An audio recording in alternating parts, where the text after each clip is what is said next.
Chapter 3. Catching Walter Cunningham in the schoolyard gave me some pleasure, but when I was rubbing his nose in the dirt, Jem came by and told me to stop. "You're bigger than he is," he said. "He's as old as you nearly," I said. "He made me start off on the wrong foot." "Let him go, Scout. Why?" "He didn't have any lunch," I said, and explained my involvement in Walter's dietary affairs. Walter had picked himself up and was standing quietly listening to Jem and me. His fists were half cocked as if expecting an onslaught from both of us. I stomped at him to chase him away, but Jem put out his hand and stopped me. He examined Walter with an air of speculation. "Your daddy, Mr. Walter Cunningham from Old Sarum?" he asked, and Walter nodded. Walter looked as if he'd been raised on fish food. His eyes, as blue as Dill Harris's, were red-rimmed and watery. There was no color in his face except at the tip of his nose, which was moistly pink. He fingered the straps of his overalls, nervously picking at the metal hooks. Jem suddenly grinned at him. "Come on home to dinner with us, Walter," he said. "We'd be glad to have you." Walter's face brightened, then darkened. Jem said, "Our daddy's a friend of your daddy. Scout here, she's crazy. She won't fight you any more." "I wouldn't be too certain of that," I said. Jem's free dispensation of my pledge irked me, but precious noontime minutes were ticking away. "Yeah, Walter, I won't jump on you again. Don't you like butter beans? Our Cal's a real good cook." Walter stood where he was, biting his lip. Jem and I gave up, and we were nearly to the Radley place when Walter called. "Hey, I'm coming." When Walter caught up with us, Jem made pleasant conversation with him. "A haint lives there," he said cordially, pointing at the Radley house. "Ever heard about him, Walter?" "Reckon I have," said Walter. "Almost died first year I come to school and ate them pecans. Folks say he poisoned him and put him over the school side of the fence." Jem seemed to have little fear of Boo Radley now that Walter and I walked beside him. Indeed, Jem grew boastful. "I went all the way up to the house once," he said to Walter. "Anybody who went up to the house once ought to not still run every time he passes it," I said to the clouds above. "And who's running, Miss Priss?" "You are, when ain't nobody with you." By the time we reached our front steps, Walter had forgotten he was a Cunningham. Jem ran to the kitchen and asked Calpurnia to set an extra plate. We had company. Atticus greeted Walter and began a discussion about crops neither Jem nor I could follow. "Reason I can't pass the first grade, Mr. Finch, is I've had to stay out every spring and help Papa with the chopping. But there's another at the house now that's field size." "Did you pay a bushel of potatoes for him?" I asked, but Atticus shook his head at me. While Walter piled food on his plate, he and Atticus talked together like two men, to the wonderment of Jem and me. Atticus was expounding upon farm problems when Walter interrupted to ask if there was any molasses in the house. Atticus summoned Calpurnia, who returned bearing the syrup pitcher. She stood waiting for Walter to help himself. Walter poured syrup on his vegetables and meat with a generous hand. He would probably have poured it in his milk glass had I not asked what in the Sam Hill he was doing. The silver saucer clattered when he replaced the pitcher, and he quickly put his hands in his lap. Then he ducked his head. Atticus shook his head at me again. "But he's gone and drowned his dinner in syrup," I protested. "He's poured it all over." It was then that Calpurnia requested my presence in the kitchen. She was furious, and when she was furious, Calpurnia's grammar became erratic. When in tranquility, her grammar was as good as anybody's in Maycomb. Atticus said Calpurnia had more education than most colored folks. When she squinted down at me, the tiny lines around her eyes deepened. "There's some folks who don't eat like us," she whispered fiercely, "but you ain't called on to contradict him at the table when they don't. That boy's your company. If he wants to eat up the tablecloth, you let him, you hear? He ain't company, Cal. He's just a Cunningham." "Hush your mouth. Don't matter who they are. Anybody sets foot in this house is your company. And don't you let me catch you remarking on their ways like you was so high and mighty. Your folks might be better than the Cunninghams, but it don't count for nothing the way you're disgracing them. And if you can't act fit to eat at the table, you can just sit here and eat in the kitchen." Calpurnia sent me through the swinging door to the dining room with a stinging smack. I retrieved my plate and finished dinner in the kitchen, thankful, though, that I was spared the humiliation of facing them again. I told Calpurnia to just wait. I'd fix her. One of these days when she wasn't looking, I'd go off and drown myself in Barker's Eddy, and then she'd be sorry. Besides, I added, she'd already gotten me in trouble once today. She had taught me to write, and it was all her fault.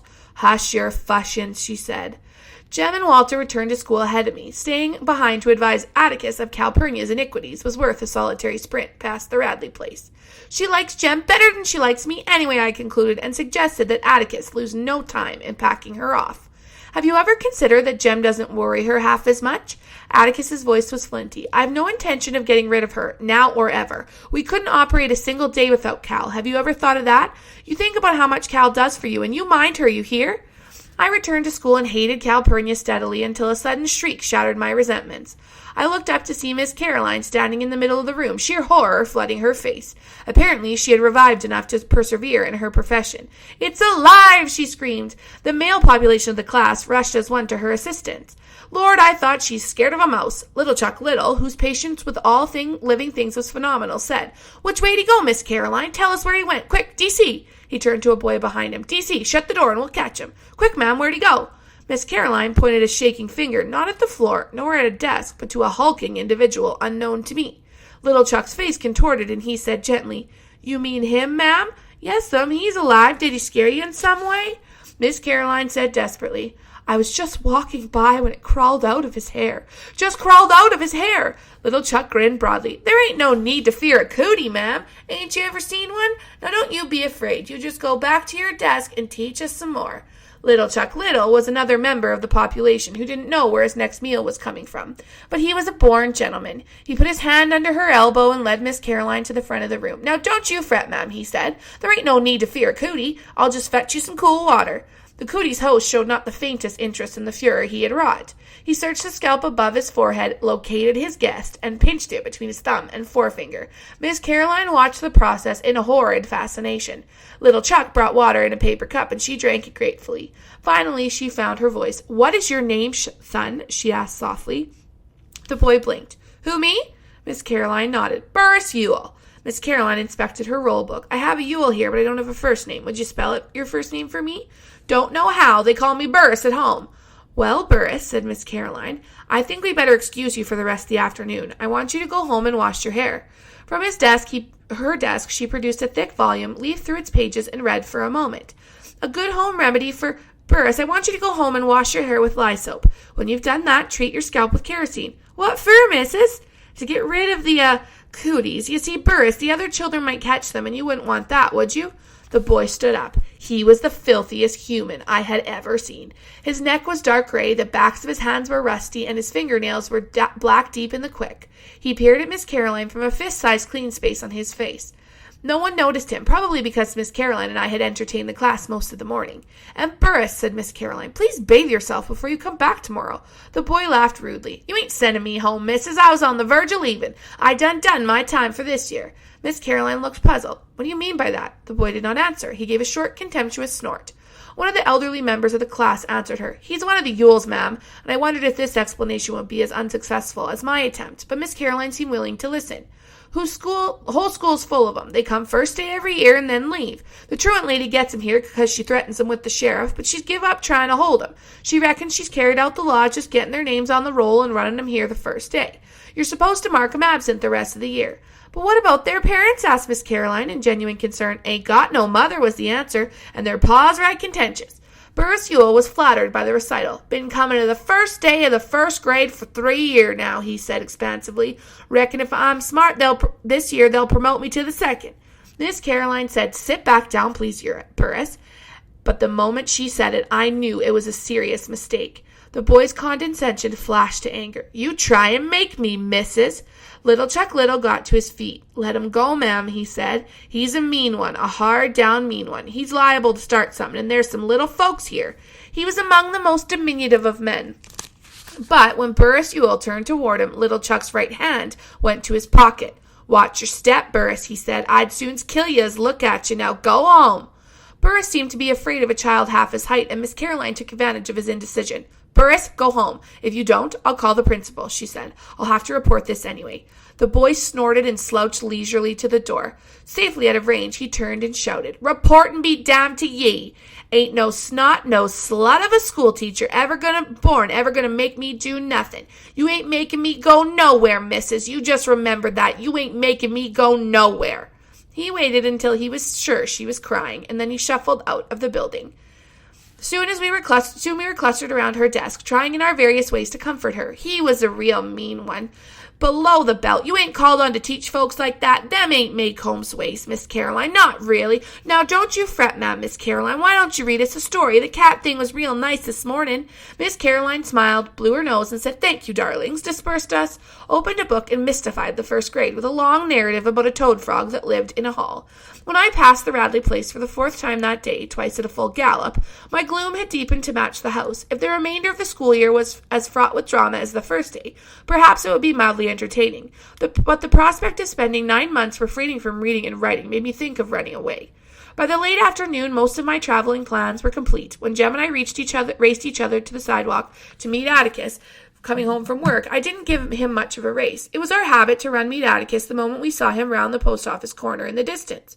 Atticus seemed to have forgotten my noontime fall from grace. He was full of questions about school. My replies were monosyllabic, and he did not press me. Perhaps Calpurnia sensed that my day had been a grim one. She let me watch her fix supper. "Shut your eyes and open your mouth, and I'll give you a surprise," she said. It was not often that she made crackling bread. She said she never had time. But with both of us at school today, it had been an easy one for her. She knew I loved crackling bread. "I missed you today," she said. "The house got so lonely long about 2 o'clock I had to turn on the radio." "Why, Jem and me ain't ever in the house unless it's raining." "I know," she said, "but one of you's always in calling distance. I wonder how much of the day I spend just calling after you." "Well," she said, getting up from the kitchen chair, "it's enough time to make a pan of crackling bread, I reckon. You run along now and let me get supper on the table." Calpurnia bent down and kissed me. I ran along, wondering what had come over her. She had wanted to make up with me. That was it. She had always been too hard on me. She had at last seen the error of her fractious ways. She was sorry and too stubborn to say so. I was weary from the day's crimes. After supper, Atticus sat down with the paper and called, "Scout, ready to read?" The Lord sent me more than I could bear, and I went to the front porch. Atticus followed me. "Something wrong, Scout?" I told Atticus I didn't feel very well and didn't think I'd go to school any more if it was all right with him. Atticus sat down in the swing and crossed his legs. His fingers wandered to his watch pocket. He said that was the only way he could think. He waited in amiable silence, and I sought to reinforce my position. "You never went to school, and you do all right. So I'll just stay home too. You can teach me like Granddaddy taught you and Uncle Jack." "No, I can't," said Atticus. "I have to make a living. Besides, they'd put me in jail if I kept you at home. Dose of magnesia for you tonight and school tomorrow." "I'm feeling all right, really." "Thought so. Now what's the matter?" Bit by bit, I told him the day's misfortunes. "And she said you taught me all wrong, so she said we can't ever read any more. Please don't send me back, please, sir." Atticus stood up and walked to the end of the porch. When he completed his examination of the wisteria vine, he strolled back to me. "First of all," he said, "if you can simply learn a trick, Scout, you'll get along a lot better with all kinds of folks. You never really understand a person until you consider things from his point of view." "Sir?" "Until you climb into his skin and walk around in it." Atticus said I had learned many things today, and Miss Caroline had learned several things herself. She had learned not to hand something to a Cunningham, for one thing, but if Walter and I had put ourselves in her shoes, we'd have seen it was an honest mistake on her part. We could not expect her to learn all of Maycomb's ways in one day, and we could not hold her responsible when she knew no better. "I'll be dogged," I said. "I didn't know no better not to read to her, and she held me responsible. Listen, Atticus, I don't have to go to school." I was bursting with a sudden thought. "Burris Yule, remember? He just goes to school the first day. That truant lady reckons she's carried out the law when she gets his name on the roll." "You can't do that, Scout," Atticus said. "Sometimes it's better to bend the law in a little in special cases. In your case, the law remains rigid, so you must go to school." "I don't see why I have to and he doesn't." "Then listen."